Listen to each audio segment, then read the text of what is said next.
muy claro, es decir, es preferible que leas un texto.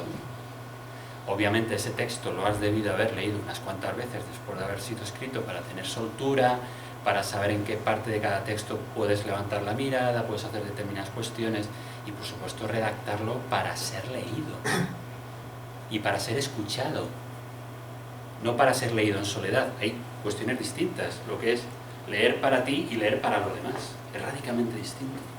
De nuevo, eso es algo también que se aprende con la práctica.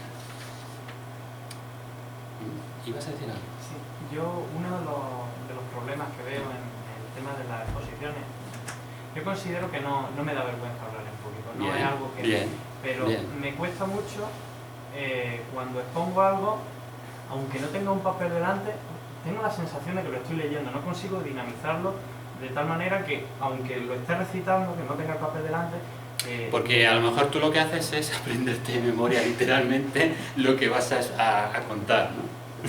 Y me cuesta un poco quizás vale, esa dinamización. Cambia el asunto y digamos, bien, apréndetelo de memoria, pero apréndetelo de memoria a partir de una redacción de un texto que tú has escrito para ser leído. ¿Entiendes? Entonces, a partir de ese momento cambia la dinámica.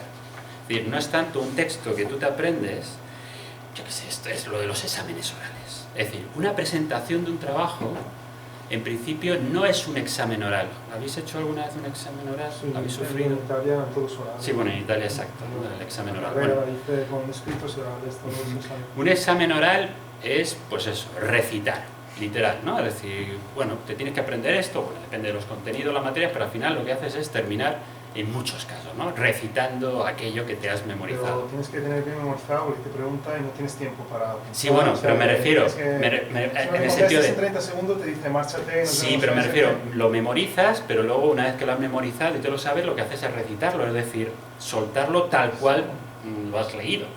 Sí, pero lo tienes que tener grabado. Sí, perfecto, sí. A lo que me refiero, una presentación en clase no es esto, es decir, no es tener un texto en la cabeza y recitarlo, es elaborar un texto que tú vas a recitar, pero que hay personas que van a escuchar y que lo que van a escuchar es, ¿cómo decirlo?, una narración. Es una especie de narración, una presentación en clase. Es que además chirría, te das rápidamente cuenta cuando alguien te presenta en clase algo, pues eso, ¿no? O que lo lee, o que se lo aprende de memoria y te suelta ahí un rollo,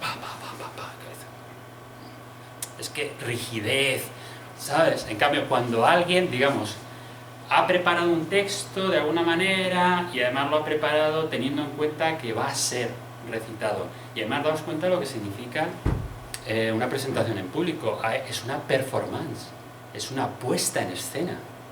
No es solamente el texto, el contenido de aquello que cuentas, es también tú. Es decir, cómo estás actuando. Es decir, el cómo estás en la mesa, o si te mueves, o si prestas atención, si miras al público, cómo lo miras. Ya sabéis, no sé lo que os ha pasado, o vosotros mismos, ¿no? Porque aquí, ¿no?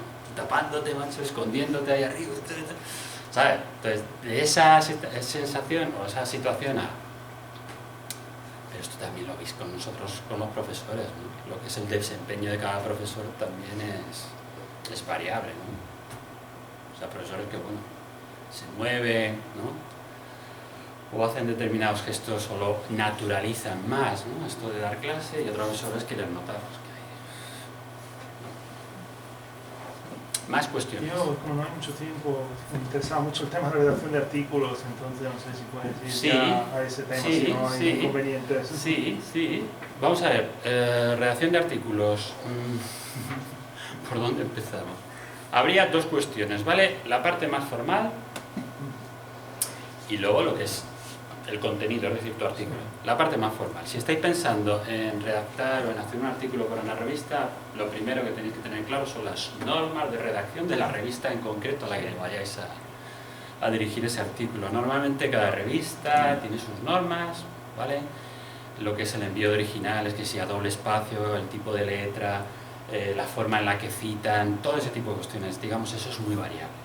Pero bueno, eso es algo primero que tienes que tener más o menos en cuenta. Segunda cuestión, contenido. Vale. un artículo o algo, un texto, ¿no? Que a ti te interesa sobre un tema determinado. Bueno, pues como siempre en el texto tienes por un lado el proyecto de investigación. Pero tú sigues el mismo esquema de proyecto. Básicamente sí, claro. Vamos a ver, un texto es, por una parte, una introducción. Bueno, hay una parte más técnica que sería lo del abstract, ¿no? El resumen, sí. Pero bueno, eso forma parte de... Exacto, todo eso forma parte de los requisitos formales. Bueno, nos olvidamos. Esto lo haces después, ¿no? Sí, pero me refiero que esos son los requisitos formales que no, claro. Vale, vamos a lo otro, al contenido de ONTA. Bueno, pues una introducción. Una introducción de qué demonios vas a contar. Es decir, le tienes que... De nuevo, antes os hablaba de poneros en el lugar de quien está escuchando vuestra presentación, ¿no? A la hora de un artículo, de la misma manera, poneros en el lugar del lector. ¿Vale? Entonces, cuando tú eres lector, ¿qué esperas cuando coges un artículo? Una introducción en la cual esa persona te diga de qué va a ir el artículo. Una segunda parte que es la presentación, la exposición de lo que es la temática. ¿De acuerdo? Una tercera parte que puede ser una especie de discusión entre eso que tú has presentado en la segunda parte. Esto es una cosa como muy... es un modelo, hay muchos, pero básicamente así un poco organizado, ¿no? Luego a partir de ahí tú puedes ir elaborando y puedes ir cambiando. Una introducción, una presentación, luego qué es lo que tú aportas con respecto a lo que es ese artículo.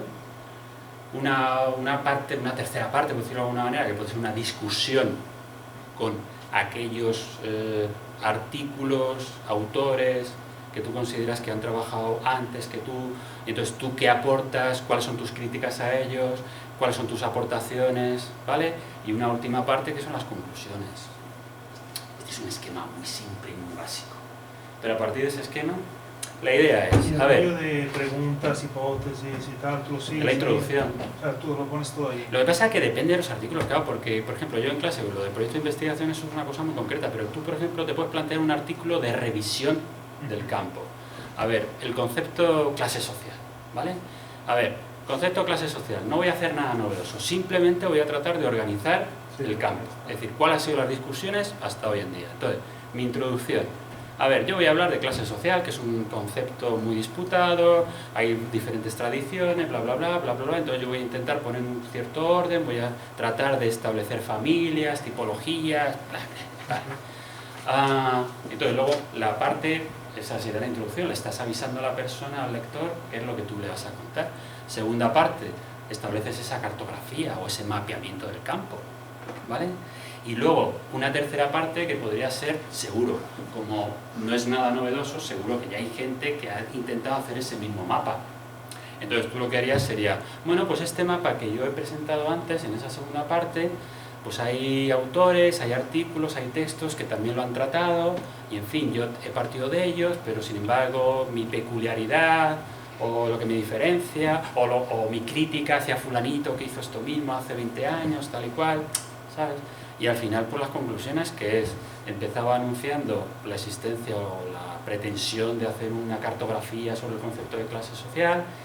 Esa cartografía más o menos responde a estos criterios, a esto, bla, bla, bla, tratando de superar las carencias que yo he encontrado en otros autores, bla, bla, bla, y al final, pues esto lo que he hecho, punto. Último punto, que es bibliografía, y se acabó.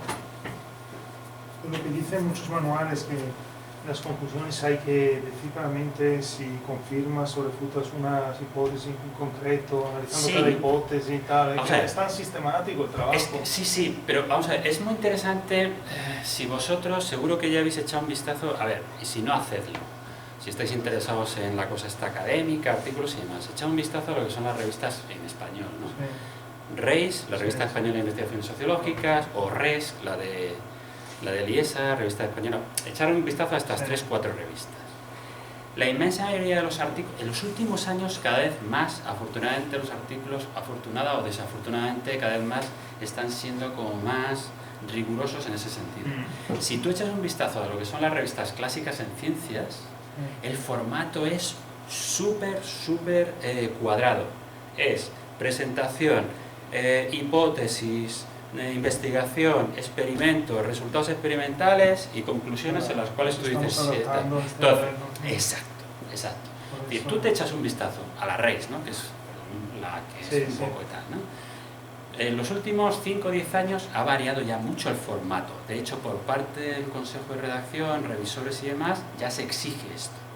Pero antes, pues yo que sé, presentabas artículos, pues, en fin, aquello era una cosa bastante difusa, pero ya no solamente en términos de extensión, sino en términos, pues, porque el autor aquí ponía todo su conocimiento y todo lo soltaba allí, todo tal, ¿sabes?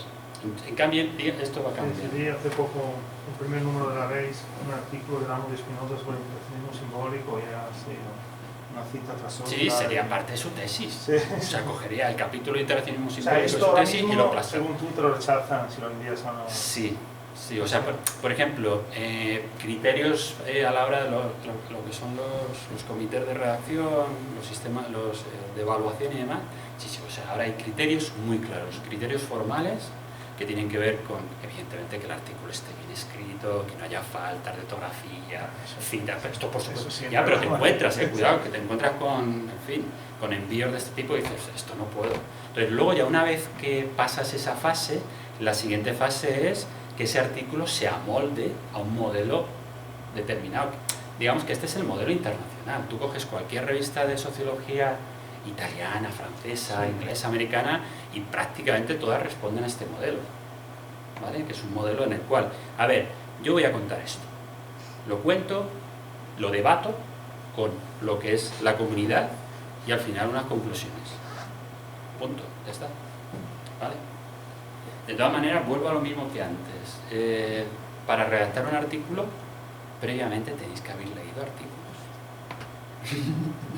Suena muy chorra, pero es que es de cajón. Esto es como, a ver, quiero ser escritor. Vale, ¿has leído alguna vez en tu vida una novela? No. Vale, pues entonces serás escritor. Eso, serás eso, de escritor, punto. Pero no más. Entonces, en este sentido igual, ¿no? Si quieres escribir artículos de investigación, artículos académicos, evidentemente tienes que leerlos. Y, por ejemplo, un tema que también debatimos el otro día, que resulta muy claro, el tema del marco teórico. ¿No? O sea, ¿en qué consiste efectivamente? O sea, hablar de los autores que ya han tratado el tema, sí, pero casarte con algunos de ellos al final. ¿O? Vamos a ver, Newton, clásico, ¿no? Siempre hablaba de que la ciencia se hace sobre hombros de gigantes, ¿no? Sí. Es decir, la idea esta de la tradición, Merton lo retoma de Newton. Entonces, ¿qué significa esto? Evidentemente, tú cuando planteas el abordaje de una determinada investigación o un determinado objeto de investigación, ese abordaje lo planteas desde algún precedente, llámese artículo de fulanito, llámese paradigma teórico, llámese enfoque, como tú quieras plantearlo, ¿de acuerdo? Entonces, lo estás haciendo desde ese marco teórico. Ese marco teórico lo puedes utilizar para seguirlo a pies juntillas, como una especie de, ¿cómo llamarlo?, de formulario, ¿vale? Yo qué sé, lo clásico, ¿no? Marxismo. La teoría marxista me dice esto, y es una especie de formulario. Tengo que cumplir con esto, con esto y con esto para seguir dentro de lo que es ese enfoque, ¿no? De una manera. Entonces, yo lo que hago es, bueno, pues asumir el análisis de un determinado objeto de investigación, de estudio, desde esa perspectiva. Y al final las conclusiones serían, bueno, pues este objeto de análisis ha sido exitosamente analizado y las conclusiones y demás desde esta perspectiva, bla, bla, bla, bla, bla. También podemos utilizar ese marco como un elemento para criticar, para ponerle a prueba. Es decir, utilizo este marco teórico, este enfoque o la teoría de tal autor para hablar de este objeto y resulta que, bueno, pues encuentro carencias o hay problemas o hay no sé qué o no sé cuánto. La idea es la siguiente, es decir, no somos vírgenes teóricamente hablando. De alguna forma tenemos nuestras preferencias que tienen que ver con las influencias de profesores, con las lecturas que hayas hecho, con simpatías hacia unos o hacia otros o con lo que sea. Entonces, de alguna manera, es ahí donde tú te estás moviendo. Cuando estás analizando algo, cuando estás investigando algo, lo estás haciendo desde ese planteamiento, ¿vale? Entonces, lo que tienes que hacer de alguna manera es hacerlo evidente para el lector, para que el lector sepa en qué coordenadas te mueves. tanto si es un artículo más dentro del paradigma marxista, por decirlo de alguna manera, como si es un artículo que tú justamente lo que vas a hacer es criticar ese paradigma. Es decir, el lector más o menos tiene que tener claro dónde demonios te mueves.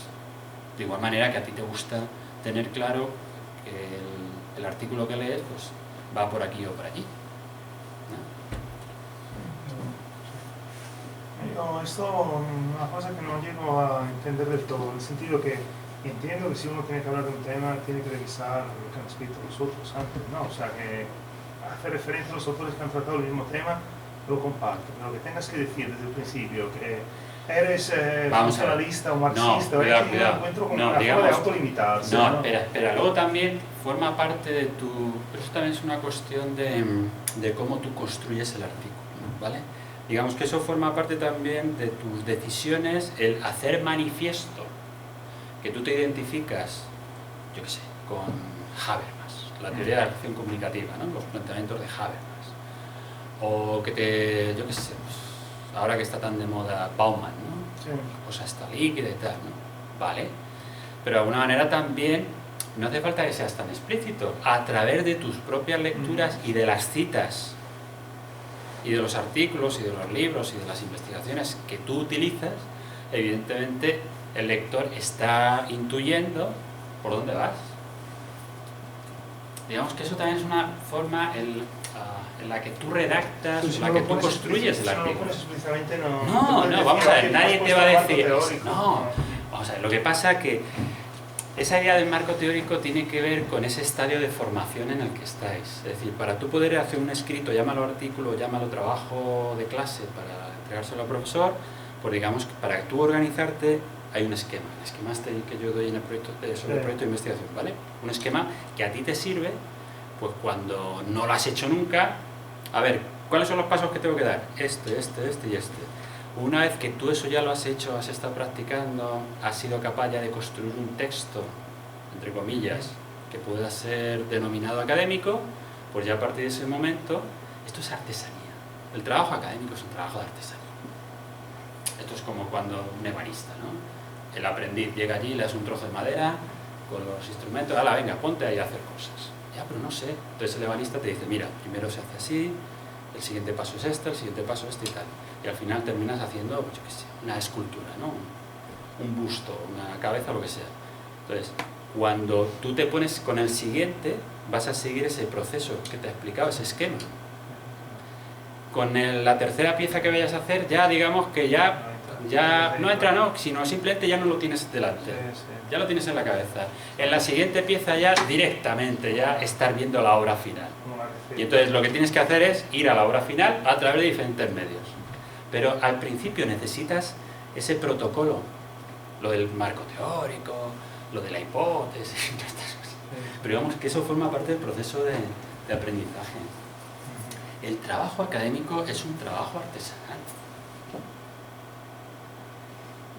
Es un trabajo artesanal en el sentido de que se aprende haciendo. Nosotros en la asociación tenemos una revista para ¿Quién le ha echado un vistazo? Pues nada, algún consejo, tanto para los que alguna vez hemos escrito como ya desde la asociación para regular un poco la revista, pues no sé, consejos así que puedas dar. A ver, ahora mismo, esto ya es otro tema, bueno, ahora mismo habéis oído hablar, os supongo que conocéis, ¿no? Todo el movimiento Open Access, lo conocéis, ¿no?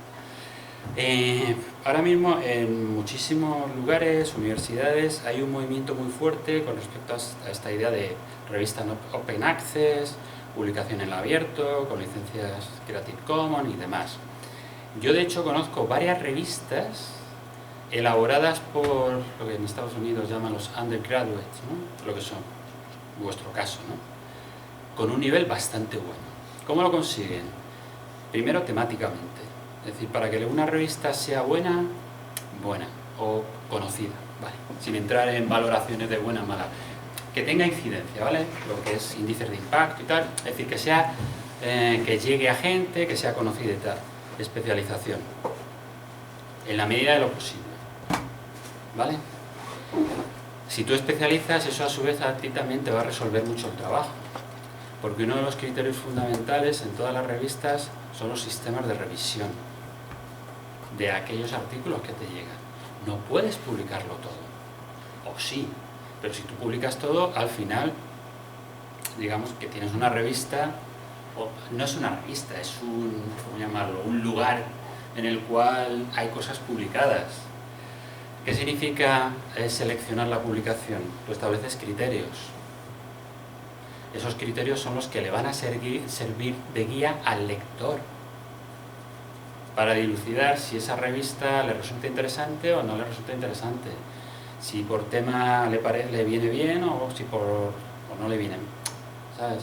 Entonces ahí tienes que articular algún tipo de consejo de redacción, de evaluación, o sea, todo lo que es la organización, para que esa organización se encargue de llevar a cabo una línea editorial, la que la organización decida, la asociación o quien sea, pero que de alguna manera se encargue de llevar a cabo esa línea editorial que implica formato, que implica calidad, que implica contenido, que implica temas, y eso se tiene que cumplir siempre. De nuevo, pensar en el lector y poner a vosotros como lector.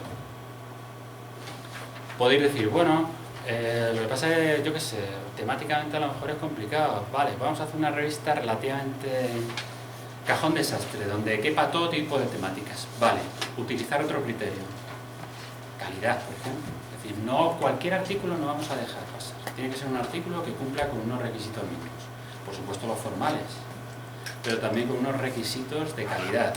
Y esos requisitos de calidad tienen que ver con el sistema de revisión por pares. Tienes que implementar un sistema de revisión, es decir, gente que lea esto, lea el artículo, pues, que son los sistemas tradicionales, ¿no? Lea el artículo, lo evalúe, considere si es publicable, si no es publicable, si hay que cambiar cosas, si hay que variar, si no hay que variar, todo ese tipo de circunstancias. Y hoy en día, lo más interesante de esto es que en términos de medios, infraestructura, es relativamente pequeño el coste. Es más, el coste esfuerzo humano, es decir, pues eso, tener gente que te eche una mano, que reciba, que revise, tal y cual. Y en vuestro caso yo creo que lo que yo he visto que funciona por ahí en estas revistas que os hablo es, por ejemplo, generar un mix en el consejo de redacción, en lo que es la organización, entre vosotros, estudiantes y profesorado. Incluso también, no solamente exclusivamente, si tenéis posibilidad de ampliar los miembros de ese consejo fuera de la facultad, con otras facultades y tal, eso también es muy interesante, porque eso a su vez os va a dar visibilidad. Entonces, digamos que ahí saltarías de tener una simple, entre comillas, revista de asociación a tener una revista académica que tiene que ver con la Facultad de Políticas y Sociología en la Complutense, pero que a su vez puedes tener relaciones con otras facultades de Políticas y de Sociología, o de Sociología solo. Y hoy en día, con el tema este de Internet y todo, software y este tipo de cuestiones, puedes tener una cosa relativamente interesante. El mayor problema es esfuerzo humano, porque lo que son medios, infraestructura, informática y demás, hoy prácticamente hoy en día. La cuestión son medios humanos, es decir, quién curra, cómo se hace esto. ¿Cómo puedes combinar,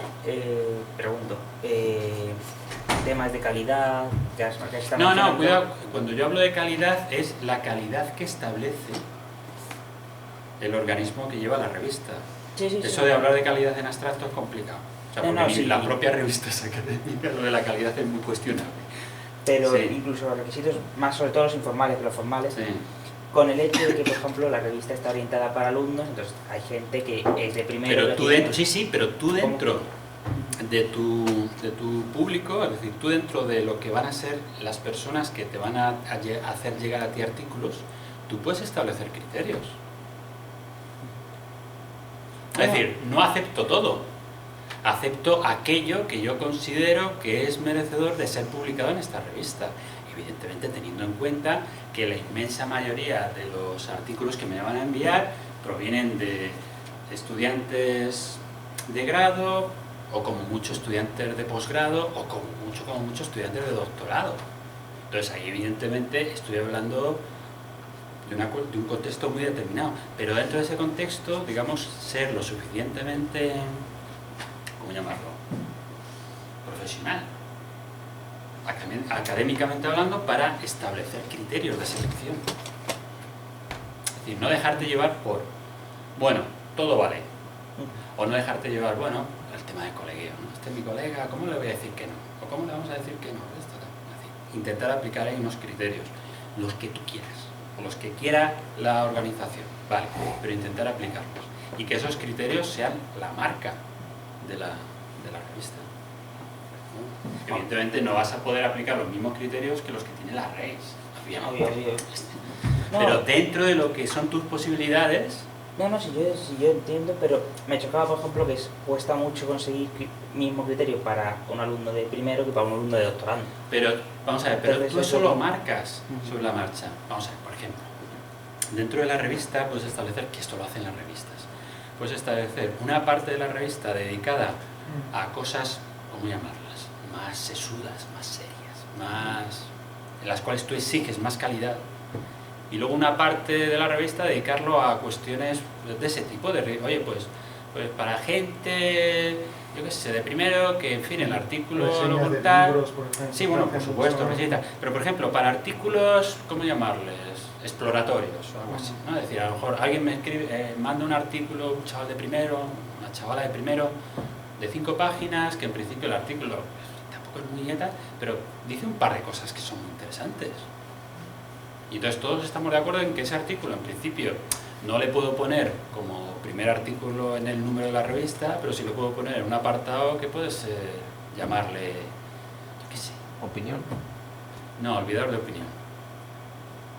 Vamos a ver, esto es una apreciación muy personal. Si queréis tal, pero a mí es que lo de mezclar opinión con revistas académicas es una mezcla un poco complicada. Eso es editorial, la opinión es editorial. Pero eso lo hace la organización. Mejor nombrar eso de otra forma. O ¿cómo se dice? O invita a alguien. ¿Vale? Dime. Lamento caer un poco en la lógica que parece que mueve la universidad últimamente, pero a efectos prácticos, para un estudiante de grado, ¿le supone algo, aparte de la soltura de acostumbrarse a eso, el escribir en una revista como podría ser la de esta asociación? Si esa revista tiene prestigio, tiene cierto prestigio en el mundillo, eso a ti lo que te va a aportar es prestigio. Tú vas a obtener, vamos a ver, ¿por qué todos los académicos, los investigadores y tal, nos peleamos por publicar en revistas? Por los sexenios, esas cosas. Bueno, eso es en España y tal, pero fundamentalmente, prestigio. Es decir, si yo consigo publicar en la REIS, voy a obtener el prestigio de la REIS, o el prestigio de la RES, o el prestigio de no sé qué. Entonces, para ti como estudiante de grado, si de repente esta revista, que es muy reconocida, no solamente en la facultad, sino que de repente dentro del Estado español, dentro de España, ¿no?, de las diferentes facultades de sociología, de repente es una revista, joder, y empiezan a recibir artículos de todos, tal, ¿no? Entonces, claro, para ti es una publicación que tienes en esa revista. No publica cualquiera. Esto es lo de los clubes privados. En un club privado no entra cualquiera. El sistema de revistas académicas funciona así, ¿no? Sí, pero el problema también es que si manda un artículo a un catedrático no hay ningún comité de evaluación, lo aceptan sin mirarlo. No. Si lo mando yo, a lo mejor se pone, no, ¿estás de acuerdo? No. En la inmensa mayoría de las revistas hay otros problemas. ¿Rechazan artículos de problemas. Profesores muy reconocidos? Sí, porque por ¿Conoces ejemplo, algún caso? sí, porque por ejemplo, entre otras cuestiones, lo que es el sistema de revisión por pares es un sistema en el que se anonimiza. Ciega, sí. Evidentemente eso genera muchas perversiones y genera tal, pero se supone que una revista, ese tipo de cuestiones las tiene que cumplir. Una revista, eso está muy controlado. Sí. Siempre puede haber casos, pero digamos que lo que son las grandes revistas de alto impacto, ese tipo de cuestiones las tienen muy claras. Yo tenía otro par de preguntitas, una de estudiante, a ver si hay algún manual de metodología que tú recomendarías, me parece muy interesante para este tema, que te explica cómo de verdad cómo hacer bien un proyecto, las técnicas de investigación. Ay, sí, joder, caso es que yo lo tengo, lo que pasa es que no lo uso. El año pasado salió una cosita pequeña, la tengo por ahí, lo sacó Julio Alguacil, creo que es profesor de sociología. Julio Alguacil, creo que es Julio Alguacil, que es profesor de sociología en la Carlos III. Y el año pasado, creo que fue el anterior, publicó un texto, la editorial es La Catarata, sí. que se llama sobre proyectos y métodos de investigación. A ver si está en internet. ¿Eh? No, mira, a ver si está por ahí. La Catarata, la editorial es La Sí, Catarata, sí, sí. o busca Julio Alguacil. Es un texto así con